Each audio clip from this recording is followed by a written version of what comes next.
কানাডার প্রধানমন্ত্রী Justin Trudeau জানিয়েছেন, যুক্তরাষ্ট্রের প্রেসিডেন্ট ডোনাল্ড ট্রাম্প কানাডাকে তার দেশের সঙ্গে অন্তর্ভুক্ত করার ইচ্ছা প্রকাশ করেছেন, যা মূলত কানাডার প্রাকৃতিক সম্পদের কারণে। কানাডা সরকারের একটি সূত্র এই তথ্য নিশ্চিত করেছে। ট্রুডো কানাডার ব্যবসায়ী ও শ্রমিক নেতাদের সঙ্গে এক রুদ্ধদ্বার বৈঠকে এ বিষয়ে আলোচনা করেন। বৈঠকটি মূলত ট্রাম্পের শুল্ক আরোপের হুমকির বিরুদ্ধে কৌশল নির্ধারণের জন্য আয়োজন করা হয়েছিল। টরন্টো স্টারে প্রথমেই মন্তব্য প্রকাশিত হয়। প্রতিবেদনে বলা হয়, রুদ্ধদ্বার বৈঠকের সময় ভুলবশত লাউডস্পিকারে যুক্তরাষ্ট্র ও ট্রাম্পের বিষয়ে কিছু মন্তব্য প্রকাশ হয়ে যায়।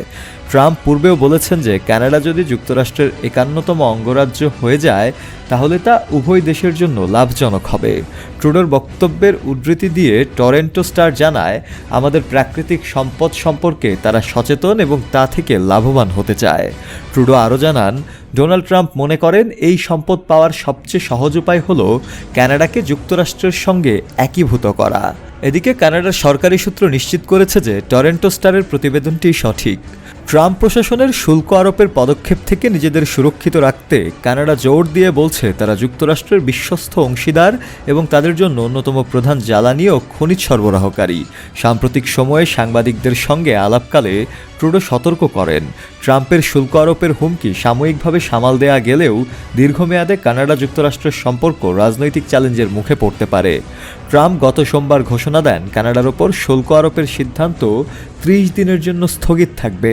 এই সময়ের মধ্যে সীমান্ত নিরাপত্তা ও অপরাধ দমন, বিশেষ করে ফ্যান্টানিলের মতো মাদক পাচার বন্ধে কানাডার পদক্ষেপ পর্যবেক্ষণ করা হবে। এ বিষয়ে ট্রুডো বলেন, কানাডা ওয়াশিংটনকে বোঝাতে হবে যে তারা সীমান্ত দিয়ে ফ্যান্টানিল পাচার প্রতিরোধে সর্বোচ্চ প্রচেষ্টা চালাচ্ছে। সরকারি তথ্য অনুসারে যুক্তরাষ্ট্রের জব্দ হওয়া সব ধরনের মাদকের মাত্রা 0.2% কানাডার সীমান্ত দিয়ে এসেছে।